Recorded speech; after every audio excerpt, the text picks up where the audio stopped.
இந்த செய்தியை உங்களுக்காக வழங்குவது வெட்டிங் ஃபீவர் மேகசின்.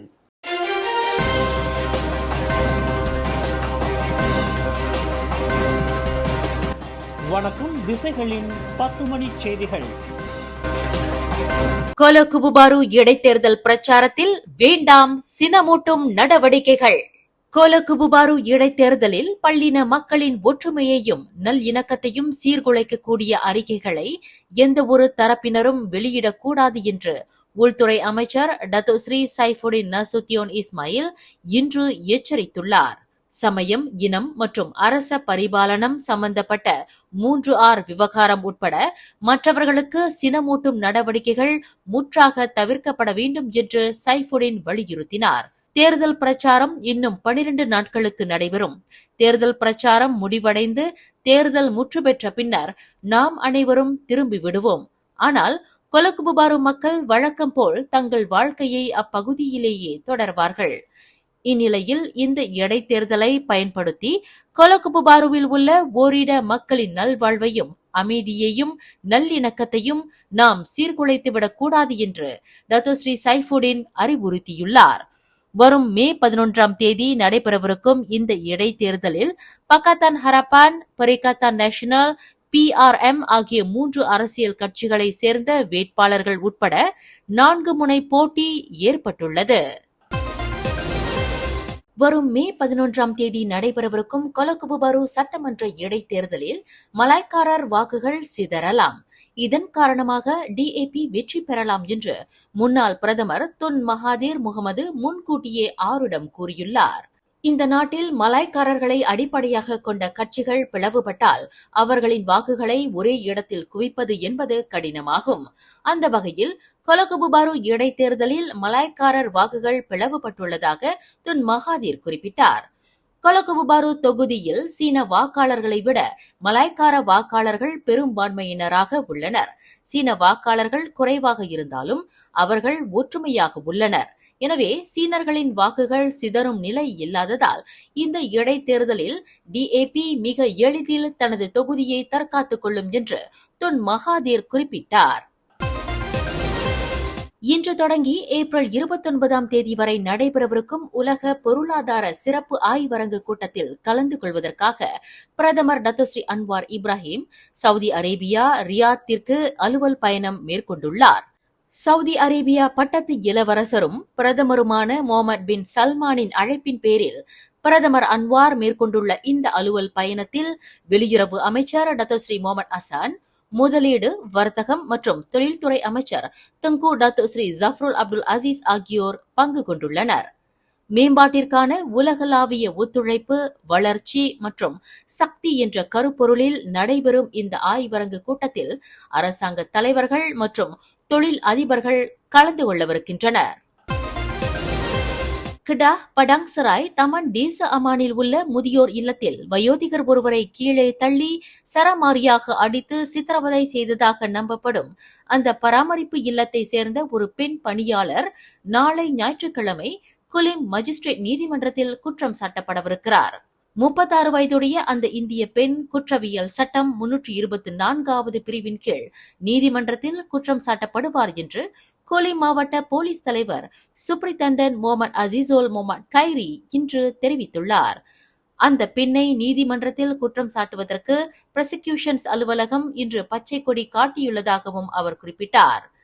கடந்த புதன்கிழமை பிற்பகல் 3:50 மணியளவில் அந்த முதியோர் இல்லத்தில் எதிர்த்து பேச முடியாத 70 வயது முதியவரை அந்த பெண் பணியாளர் ஈவு இரக்கம் இன்றி பிரம்பினால் சரமாரியாக தாக்கும் காட்சியை கொண்ட காணொளி ஒன்று சமூக வலைதளங்களில் பரவலாக பகிரப்பட்டதை தொடர்ந்து அந்த பெண்ணின் செயலுக்கு பலர் கண்டனம் தெரிவித்து வருகின்றனர்.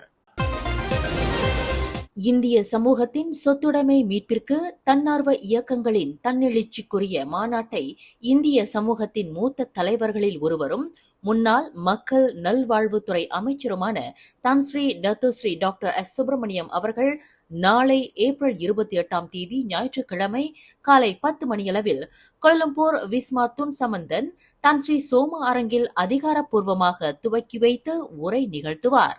நாட்டின் பிரபல பத்திரிகையாளரும் சமூக போராளியுமான எழுத்தாண்மை ஏந்தல் முனைவர் பெரு தமிழ்மணி அவர்கள் தலைமையில் முன்னெடுக்கப்படும் இம்மாநாட்டில் நாட்டின் முதுபெரும் தலைவரும் கிராமப்புற மேம்பாட்டுத்துறை முன்னாள் துணை அமைச்சருமான தான் ஸ்ரீ டத்தோ குமரன் கலந்து பேருரை ஆற்றுவார். மலேசிய தமிழர் தன்மான சிந்தனை பேரவையின் ஏற்பாட்டில் முன்னெடுக்கப்படும் இவ்வரலாற்று பூர்வமான மாநாட்டில் 120க்கும் அதிகமான தன்னார்வ இயக்கங்களிலிருந்து பேராளர்களும் சமூக பற்றாளர்களும் என 300க்கும் அதிகமானோர் பங்கேற்பார்கள் என்று எதிர்பார்க்கப்படுகிறது. இந்நாட்டின் முன்னணி பொருளாதார ஆலோசகரான மாசிலாமணி 10 பரிந்துரை நோக்கங்களை அரசுக்கு விவரித்து பேசுவார். அவரையொட்டி நாட்டின் முன்னணி வழக்கறிஞரான மதியழகன் அரசியலமைப்பு சட்டம் வழங்கும் பாதுகாப்பு அரண்கள் குறித்து விரிவாக பேசுவார்.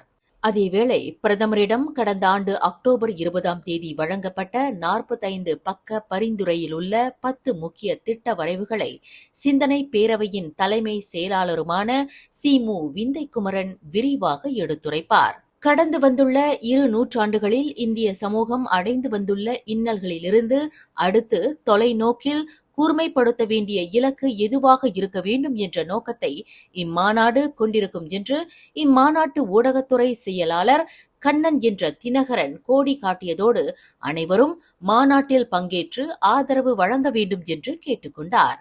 மேல் விவரங்களுக்கு கீழ்கண்ட எண்களில் தொடர்பு கொள்ளலாம். ஜொஹோர் இஸ்கண்டார் புத்ரியில் வீற்றிருக்கும் மலேசியாவின் சிறப்பு பொருளாதார மண்டல பகுதியான ஃபாரஸ்ட் சிட்டியில் கசினோ சூதாட்ட மையத்தை திறப்பதற்கான நடவடிக்கையில் தாங்கள் ஈடுபட்டதாக கூறப்படுவதை நாட்டின் முன்னணி சூதாட்ட மையத்தை வழிநடத்தி வரும் கந்திங் மலேசிய பெர்ஹாட் மறுத்துள்ளது. அந்த நவீன தனியார் மண்டல பகுதியில் கசினோ சூதாட்ட மையத்தை திறப்பது தொடர்பான பேச்சுவார்த்தையிலோ அல்லது அது தொடர்பான கூட்டங்களிலோ தங்கள் அதிகாரிகள் யாரும் சம்பந்தப்பட்டிருக்கவில்லை என்று கந்திங் மலேசிய பெர்ஹாட் துணைத் தலைவரும் தலைமை செயல்முறை அதிகாரியுமான லிம் கொக்தே இன்று தெளிவுபடுத்தியுள்ளார். அதேவேளையில் இந்த சூதாட்ட திட்ட நடவடிக்கையில் கந்திங் மலேசிய பெர்ஹாட் ஈடுபட்டிருப்பதாக கூறுவதை சம்பந்தப்பட்ட தரப்பினர் உடனடியாக நிறுத்திக் கொள்ள வேண்டும் என்று லிம் கொக்தே கேட்டுக்கொண்டார். கடந்த புதன்கிழமை இரவு சுங்கை பட்டாணியில் தொழிற்சாலை ஒன்றின் ஊழியர்கள் தங்கும் விடுதியில் மியான்மர் பிரஜை ஒருவர் வெட்டி கொலை செய்யப்பட்டதற்கு மதுபோதை மற்றும் முன்விரோதம் காரணமாக இருக்கலாம் என்று போலீசார் நம்புகின்றனர். சம்பவம் நடந்த அன்று இரவு கழுத்தில் ஆழமான வெட்டுக்காயங்களுடன் 23 வயது மியான்மர் பிரஜை அந்த தங்கும் விடுதியில் இரத்த வெள்ளத்தில் இறந்து கிடந்தது கண்டுபிடிக்கப்பட்டதாக கொலமுடா மாவட்ட போலீஸ் தலைவர் ACP 1 அசாருடீன் 1 இஸ்மாயில் தெரிவித்தார். இக்கொலை தொடர்பில் மோப்ப நாயின் உதவியுடன் 40 வயது மியான்மர் பிரஜை ஒருவர் கைது செய்யப்பட்டுள்ளார்.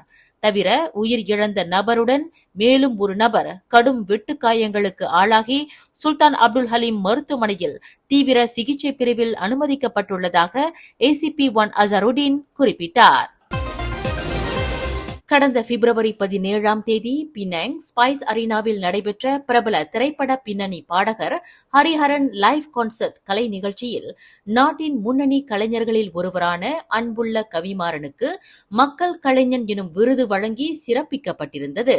கடந்த 30 ஆண்டு காலமாக கலைத்துறையிலும் பொதுத்துறையிலும் மனித நேயத்தோடு சேவையாற்றி வரும் அன்புள்ள கவிமாறனுக்கு வழங்கப்பட்டுள்ள இந்த உயரிய கௌரவத்தை தொடர்ந்து அவருக்கு தமிழ்நாடு சென்னையில் சினிமா குளோபல் நிர்வாக இயக்குனர் விஜய் சேகரன் ஏற்பாட்டில் சிறப்பு பாராட்டு விழா மிக சிறப்பான முறையில் ஏற்பாடு செய்யப்பட்டது. இவ்விழாவில் பல முன்னணி இயக்குநர்களும் நடிகர்களும் மற்றும் ஊடக கலைஞர்களும் கலந்து சிறப்பித்ததுடன் மக்கள் கலைஞர் எனும் விருதை பெற்ற அன்புள்ள கவிமாறனுக்கு தங்கள் வாழ்த்துகளையும் பாராட்டுகளையும் தெரிவித்துக் கொண்டனர். தனது அடுக்குமாடி வீட்டின் 3வது மாடியில் இருந்து கீழே விழுந்த 5 வயது சிறுமி படுகாயத்திற்கு ஆளாகினார். இச்சம்பவம் இன்று காலை 9:20 மணியளவில் சிரம்பான் தமான் காலேஜ் ஹைட் அடுக்குமாடி வீடமைப்பு பகுதியில் நிகழ்ந்தது. வீட்டின் பின் அறையின் ஜன்னல் ஓரத்தில் நின்று கொண்டு வேடிக்கை பார்த்து கொண்டிருந்த போது அந்த சிறுமி தவறி விழுந்திருக்கலாம் என்று நம்பப்படுகிறது. அந்த சிறுமியின் பயங்கர அலறல் சத்தம் கேட்டு ஓடிய மக்கள் இரத்த காயங்களுடன் கீழே கிடந்த அந்த சிறுமியை மருத்துவமனைக்கு தூக்கிச் சென்றனர். ஆம்புலன்ஸ் வண்டி சாலையை விட்டு விலகி 6 மீட்டர் பாதாளத்தில் விழுந்ததில் 2 நபர்கள் காயமுற்றனர். இச்சம்பவம் இன்று பிற்பகல் 2 மணியளவில் ஸ்லாங்கோர் செமினி சிம்பாங் திகா சுங்காய் லுய் ஜலான் சுங்காய் லாலாங்கில் நிகழ்ந்தது. இவ்விபத்து குறித்து அவசர அழைப்பை பெற்று சம்பவ இடத்திற்கு விரைந்த தீயணைப்பு மீட்பு படையினர் பாதாளத்தில் விழுந்து கிடந்த ஆம்புலன்ஸ் வண்டியிலிருந்து அதன் ஓட்டுநர் உட்பட 2 வரை மீட்டனர். இதில் 30 வயது ஓட்டுநர் மற்றும் 21 வயது உள்ளூர் பெண் சொற்ப காயங்களுக்கு ஆளாகினர். ஆம்புலன்ஸ் வண்டியில் நோயாளிகள் யாரும் இல்லை என்று ஸ்லாங்கூர் மாநில தீயணைப்பு மீட்பு படை உதவி இயக்குநர் அமாட் முக்லிஸ் மொக்தார் தெரிவித்தார். சிரம்பான் எண்ணெய் நிலையத்திற்கு அருகில் ஜலான் பாரோய் சினாவாங் சாலையின் சுங்காய் லிங்கி ஆற்றில் இந்திய ஆடவர் ஒருவரின் சடலம் மிதப்பது கண்டுபிடிக்கப்பட்டது.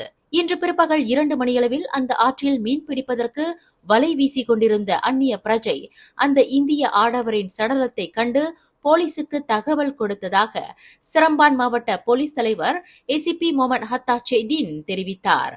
அழுகிய நிலையில் கண்டுபிடிக்கப்பட்ட அந்த ஆடவரின் உடலில் 2 கைகளிலும் பச்சை குத்தப்பட்டிருந்தது தெரியவந்துள்ளது.